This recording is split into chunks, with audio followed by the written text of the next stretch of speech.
Good morning to all of you student. हमने class 9th में politics science का chapter number 4 start किया था जिसका नाम था वर्किंग ऑफ इंस्टीट्यूशंस, और उसमें हमने एक लेक्चर पढ़ लिया था। अब आज हमारा सेकंड लेक्चर है, और सेकंड लेक्चर में आज का हमारा जो टॉपिक है वो टॉपिक है फॉर्मेशन ऑफ लोकसभा, कि लोकसभा का फॉर्मेशन किस तरह से होता है। फॉर्मेशन मतलब से गठन या ऐसी संरचना किस प्रकार से होती है। तो हम सब पढ़ेंगे कि फॉर्मेशन किस प्रकार से होता है किसका, लोकसभा का। तो देखिए सबसे पहले हम फॉर्मेशन में क्या पढ़ेंगे, number of members, election, qualification, term, officers and meetings. ये हमें कुछ चीज़ें पढ़नी है किसके अंदर, फॉर्मेशन के अंदर, और इन सब से मिलकर किसका फॉर्मेशन होता है, लोकसभा का। तो चलिए स्टार्ट करते हैं। सबसे पहला जो आपका पॉइंट आता है वो है नंबर ऑफ मेंबर्स।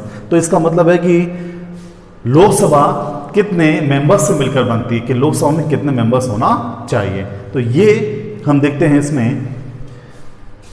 देखिए सबसे पहले है नंबर ऑफ मेंबर्स, और यदि नंबर ऑफ मेंबर्स की बात की जाए तो देखिए शुरुआत में जब हमारा कॉन्स्टिट्यूशन बना था उस समय 500 मेंबर्स के बारे में कहा गया था कि जो लोकसभा है इस लोकसभा में कितने मेंबर्स होना जरूरी है, 500। लेकिन बाद में क्या हुआ, धीरे धीरे इंक्रीज होते गए मेंबर्स की जो नंबर था। अब एक एक्ट आया था जिसको बोला जाता है the Goa Daman Diu recognition act 1987, Goa Daman Diu पुनर्गठन अधिनियम। क्या बोला जाता है इसको, गोवा दमन दीव रिकॉग्नाइजेशन एक्ट 1987, गोवा दमन दीव पुनर्गठन अधिनियम 1987। इसमें एक एक्ट आया था। अब इसमें क्या कहा गया था, has been decided that the maximum strength of Lok Sabha can be 552, कि अब जो लोकसभा के मेंबर्स हैं इन लोकसभा के मेंबर्स की मैक्सिमम स्ट्रेंथ कितनी हो सकती है, 552 इनकी स्ट्रेंथ हो सकती है। क्लियर। सबसे पहली बात कि लोकसभा में इनिशियली यदि सबसे पहले की बात करें, जब कॉन्स्टिट्यूशन बना था उस समय 500 मेंबर्स को लिया जाना था, लेकिन बाद में इंक्रीज होते गई इनकी संख्या, नंबर्स इंक्रीज होते गए, और धीरे धीरे 1987 में एक एक्ट आता है गोवा दमन दीव एक्ट, जिसमें कहा गया था कि मैक्सिमम स्ट्रेंथ कितनी होगी मेंबर्स की, 552। अब यदि हम इसको डिवाइड करते हैं 552 को, तो किस तरह से होता है इनका डिवाइडेशन की 552 में कहां से कौन कौन से मेंबर्स लिए जाने हैं। तो सबसे पहली बात आती है 530। अब ये जो मेंबर्स है ये मेंबर्स कौन होंगे, ये मेंबर्स इलेक्टेड होंगे। इलेक्टेड मतलब निर्वाचित, जिनका चुनाव किया जाएगा। अब ये कहां से इलेक्ट होंगे, कॉन्स्टिट्यूएंसीज ऑफ स्टेट, राज्यों के जो निर्वाचन क्षेत्र है इन राज्यों के निर्वाचन क्षेत्र से क्या होंगे, ये इलेक्ट किए जाएंगे। कितने लोग, 530 जो मेंबर्स है ये मेंबर्स कहां से लिए जाने हैं, राज्यों के निर्वाचन क्षेत्र से। और स्टेट कितने हैं यदि प्रेजेंट में देखा जाए तो 28 स्टेट से 530 लिए जाने हैं। चलिए फिर आता है 20। अब ये 20 ये भी कौन होंगे, ये भी इलेक्ट होंगे, लेकिन कहां से होंगे, यूनियन टेरिटरी से। ये कहां से इलेक्ट होंगे, ये यूनियन टेरिटरी से इलेक्ट होंगे। अब बचे फिर आपके 2। अब ये कौन होंगे, ये नॉमिनेट होंगे। नॉमिनेट का मतलब होता है मनोनीत करना। और कौन होंगे, ये एंग्लो इंडियन। अब एंग्लो इंडियन की बात चलती है, एंग्लो इंडियन कम्युनिटी क्या है, एंग्लो इंडियन को बोला जाता है आंग्ल भारतीय।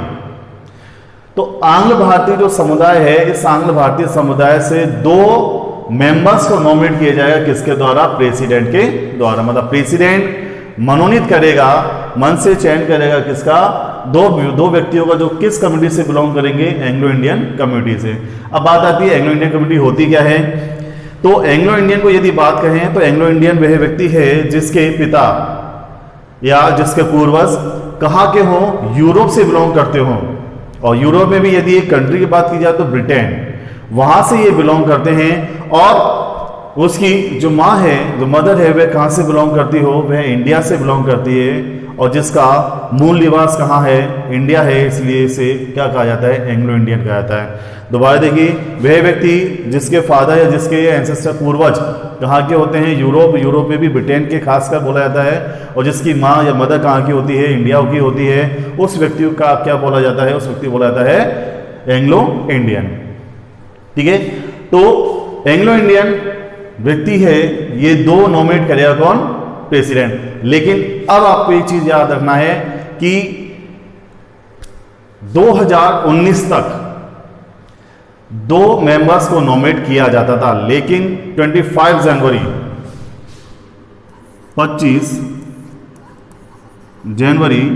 2020 से ये जो 2 नॉमिनेटेड मेंबर्स हैं एंग्लो इंडियन, ये रिमूव कर दिए गए हैं। मतलब इनका जो पोस्ट थी, जो पद था, उसको समाप्त कर दिया गया है। अब आगे जब भी इलेक्शंस होंगे उसमें 2 व्यक्तियों को नॉमिनेट नहीं किया जाएगा। अब ये जो अमेंडमेंट हुआ था, ये अमेंडमेंट कौन सा था? ये अमेंडमेंट था 104th अमेंडमेंट हुआ था, कॉन्स्टिट्यूशनल अमेंडमेंट। कॉन्स्टिट्यूशनल अमेंडमेंट संविधान संशोधन। संशोधन क्या होता है कि कॉन्स्टिट्यूशनल अमेंडमेंट, संविधान संशोधन मतलब हुआ कि संविधान में कुछ जोड़ना या कुछ हटाना, क्या कहा जाएगा? संशोधन कहा जाएगा। तो संविधान में 104 या 104th अमेंडमेंट हुआ, और इस अमेंडमेंट से क्या कहा गया कि जो 2 nominate members Anglo Indian committee से नॉमिनेट किए जाते थे प्रेसिडेंट के द्वारा, अब उनको नॉमिनेट नहीं किया जाएगा। तो मतलब पूरे मेंबर्स क्या होंगे? पूरे मेंबर्स सिलेक्टेड माने जाएंगे। ठीक है, आगे देखिए। अब बात चलती है प्रेजेंट की। तो प्रेजेंट में कितने मेंबर्स हैं हमारे लोकसभा में? 545 है। अब ये कैसे कि 530 तो स्टेट से हैं, प्लस इसके अलावा 13 कहां से थे? यूनियन टेरिटरी से, प्लस 2 ये कहां से थे? ये नॉमिनेटेड किसके द्वारा? प्रेसिडेंट के द्वारा। कितना हुआ? 545 हो चुका है। अब देखिए 8 यूनियन टेरिटरीज की, 8 यूनियन टेरिटरीज कौन कौन सी है? थोड़ा सा इसको देख लीजिए आप। पहले कितनी थी? पहले 7 थी, फिर 9 हुई, 9 से फिर कितनी रह गई? 8 रह गई थी। तो देखिए, एक है आपका दिल्ली, चंडीगढ़, पुडुचेरी या पौंडुचेरी, लक्षद्वीप, अंडमान एंड निकोबार, दादर नागर हवेली एंड दमन दीव। देखिए दादर नागर हवेली और दमन दीव पहले अलग अलग थे, लेकिन अब इन दोनों क्या कर दिया गया? मर्ज करके इन दोनों को एक कर दिया गया है। जम्मू एंड कश्मीर, ये पहले क्या था? स्टेट था, अब इसको क्या बना दिया गया? इसको यूनियन टेरिटरी बना दिया गया है 31 दिसंबर 2019 से। अब लद्दाख भी क्या था? लद्दाख पहले कश्मीर में आता था, अब इसको भी क्या बना दिया? एक यूनियन टेरिटरी बना दिया। यह भी 31 दिसंबर 2019 से ये क्या है? एक यूनियन टेरिटरी का इसको दर्जा मिल चुका है। क्लियर? तो ये 8 यूनियन टेरिटरीज हैं।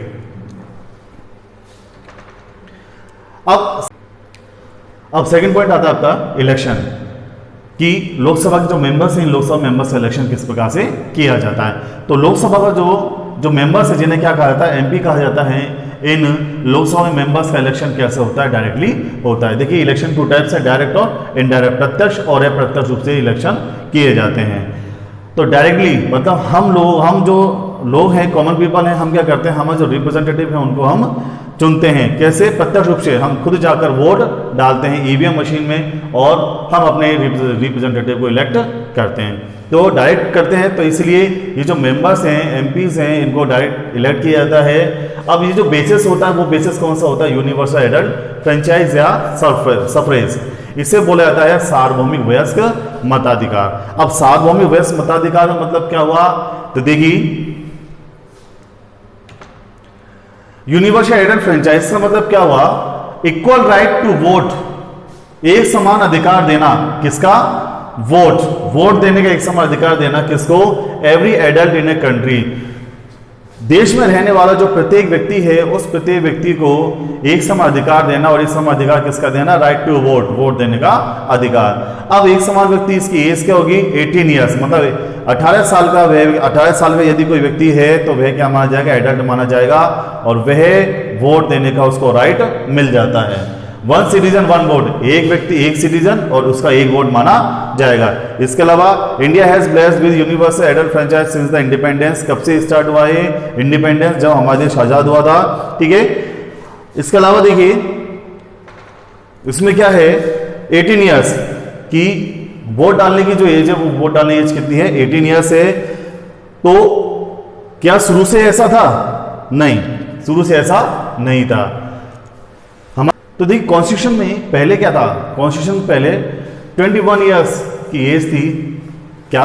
वोट डालने के लिए। लेकिन बाद में ऐसा क्या हुआ कि 21 से रिड्यूस करके 18 ईयर्स कर दिया गई। तो देखिए 61 अमेंडमेंट हुआ था, 61वां संविधान संशोधन हुआ था 1988 में, और जो ये अप्लाई कब से हुआ था, इम्प्लीमेंट हुआ था 1989 से। 61 जो अमेंडमेंट हुआ था इसमें क्या था, एक कमेटी बिठाया गया था, इसका नाम था ताराकुंडे कमेटी, और ताराकुंडे कमेटी ने एक रिपोर्ट दी। उस रिपोर्ट में ये कहा था कि 18 ईयर्स का यदि कोई व्यक्ति है तो वह व्यक्ति अपनी सोच समझ में अच्छी तरह से वह आप सोच सकता है कि अपने बारे में कि उसके लिए क्या अच्छा और क्या बुरा है। तो ये जो वोट डालने का जो राइट है, ये वोट राइट 21 से रिड्यूस कर कितना कर देना चाहिए, 18 ईयर्स कर देना चाहिए। तो 1989 से इसको इम्प्लीमेंट कर दिया गया, और तभी से लेकर जो वोट डालने की जो एज है वो कितनी है, 18 ईयर्स है। ठीक है। सेकंड आता है all constituencies have single membership. जितने भी कॉन्स्टिट्यूएंसीज है, जितने भी निर्वाचन क्षेत्र हैं, वो सब निर्वाचन क्षेत्र कौन से होते हैं, एकल मेंबरशिप वाले क्षेत्र होते हैं। ठीक है। सिंगल मेंबरशिप होता है, इनमें व्यक्ति कितने भी खड़े हो सकते हैं, लेकिन जो जीतेगा वो व्यक्ति केवल एक ही जीतेगा। चलिए, फिर इसके अलावा आता है क्वालिफिकेशन फॉर मेंबर्स, कि मेंबर्स की क्वालिफिकेशन है, कि क्वालिफिकेशन कि भाई इसकी योग्यताएं क्या क्या होती है। तो योग्यताओं में देखिए सबसे पहला आता है कि वह क्या होना चाहिए। सबसे पहली प्रायोरिटी किसको दी जाती है कि वह सिटीजन ऑफ इंडिया, वह भारत का नागरिक होना चाहिए। सेकंड आता है कि उसकी एज कितनी होनी चाहिए, उसकी एज होनी चाहिए कम से कम 25 ईयर्स उसकी एज होनी चाहिए, 25 ईयर्स या इससे अधिक का वो होना चाहिए। ठीक है। दो क्वालिफिकेशन हो गई, एक ऐसा व्यक्ति जो सिटीजन हो इंडिया का, जिसकी एज 25 ईयर्स या इससे अबव हो। इसके अलावा ही should not hold any office or profit, office का मतलब होता है पद, कि वह किसी प्रकार का उसको कोई लाभ का पद प्राप्त ना हो। लाभ का पद का मतलब जहां से उसको कोई सैलरी प्राप्त होती हो। सैलरी कहां से, इंडियन गवर्नमेंट या स्टेट गवर्नमेंट, या तो भारत सरकार या राज्य सरकार के अधीन यदि वह किसी सरकारी पद पर है, यदि वह किसी प्रकार से कोई लाभ प्राप्त कर रहा है, तो ऐसा व्यक्ति इलेक्शन में खड़ा नहीं हो सकता। यदि वो काम कर रहा है तो इससे पहले उसको क्या देना पड़ेगा, रिजाइन देना पड़ेगा, उसके बाद ही वो इलेक्शन में खड़ा हो सकता है। तो क्या ही शुड नॉट, वह क्या नहीं होना चाहिए, किसी भी इंडियन गवर्नमेंट या स्टेट गवर्नमेंट के किसी लाभ के पद पर नहीं होना चाहिए। He should not be declare mentally disabled, वह क्या नहीं होना चाहिए, वह पागल डिक्लेयर नहीं होना चाहिए। किसके द्वारा, कोर्ट के द्वारा, वह किसी भी न्यायालय के द्वारा पागल घोषित ना किया गया हो। ही should not be bankrupt insolvent, वह बैंकरप्ट या इंसॉल्वेंट जिससे बोलते हैं दिवालिया, वह दिवालिया भी घोषित ना किया गया हो। किसके द्वारा, कोर्ट के द्वारा। मतलब दिवालिया मतलब जिसका सब कुछ बिक चुका है और कोर्ट ने ये कह दिया है कि ये अब इंसॉल्वेंट दिवालिया हो चुका है, अब यदि कोई इसको अपने कोई पैसे या कुछ देता है तो वो अपने रिस्क पर देगा, क्योंकि हमने इसको क्या डिक्लेयर कर दिया, इसको इंसॉल्वेंट या बैंकरप्ट डिक्लेयर कर दिया है। क्लियर। तो ये 5 क्वालिफिकेशन किसकी हैं, लोकसभा के मेंबर बनने की 5 क्वालिफिकेशन है। अभी बना नहीं है, केवल मेंबर जो इलेक्शन में खड़ा हो रहा है उसकी मेंबर, उसके लिए क्वालिफिकेशन है। क्या, सिटीजन ऑफ इंडिया होना चाहिए, एज 25 ईयर्स होना चाहिए, he should not hold any office or profit under the Indian government or central government, he should not declare as mentally disabled by the court and he should not be bankrupt insolvent. Clear. Next देखिए, फिर आता है term. Term का मतलब होता है कार्यकाल या अवधि, कि ये जो लोकसभा है, ये लोकसभा कितने समय तक चलती है। तो इसका जो टर्म होता है वो टर्म होता है 5 ईयर्स, 5 साल तक ये लोकसभा बनी रहती है। लेकिन क्या होता है, ये एक टेम्परेरी हाउस है, एक अस्थायी सदन है, तो 5 साल से पहले भी इसको डिसॉल्व किया जा सकता है। लेकिन डिसॉल्व मतलब भंग किसके द्वारा किया जाएगा, on the advice of prime minister. Prime minister, प्रधानमंत्री की सिफारिश पर प्रेसिडेंट क्या कर सकता है, डिसॉल्व कर सकता है। प्रधानमंत्री ने यदि सिफारिश की कि भाई आप लोकसभा को डिसॉल्व कर दीजिए, तो प्रधानमंत्री की एडवाइस पर प्रेसिडेंट क्या करता है, डिसॉल्व द लोकसभा, वह लोकसभा डिसॉल्व कर सकता है even before completion of tenure, इसका कार्यकाल पूरा होने से पहले। कार्यकाल कितना है, 5 साल। 5 साल पूरा होने से पहले भी इस लोकसभा को प्राइम मिनिस्टर की एडवाइस ऑफ प्रेसिडेंट डिसॉल्व कर सकता है। चलिए नेक्स्ट हम देखते हैं 5 मीटिंग। और मीटिंग में क्या है कि लोकसभा और राज्यसभा की जो मीटिंग्स होती है, इनको बुलाने का और इनको पोस्टपोन करने का, स्थगन का और बुलाने का जो राइट है, वह राइट केवल किसके पास है, प्रेसिडेंट। यदि मीटिंग बुलानी है लोकसभा की तो मीटिंग कौन बुलाएगा? लोकसभा और राज्यसभा की मीटिंग बुलाने का राइट केवल और केवल किसको दिया गया है? प्रेसिडेंट को दिया गया है। देखिए, अध्यक्षता तो कोई और करेगा, लेकिन मीटिंग बुलाने का राइट केवल किसको दिया गया है? प्रेसिडेंट को दिया गया है। Interval between two respective meeting, दो मीटिंग्स के बीच में क्या नहीं होना चाहिए?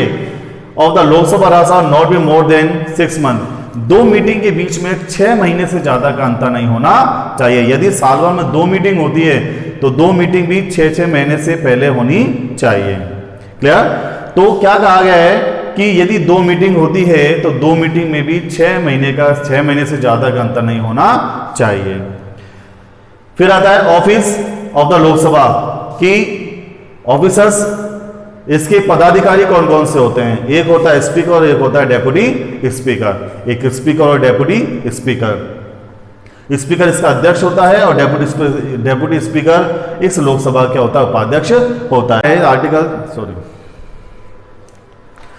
93। अब आर्टिकल 93 क्या कहता है? हमारे संविधान का आर्टिकल 93 कि Lok Sabha itself will appoint a speaker and a deputy speaker among its member, कि लोकसभा के जो मेंबर्स होते हैं इन मेंबर्स में से ही एक स्पीकर और एक डेप्यूटी स्पीकर को क्या किया जाएगा? अपॉइंट किया जाएगा। किसके द्वारा किया जाएगा?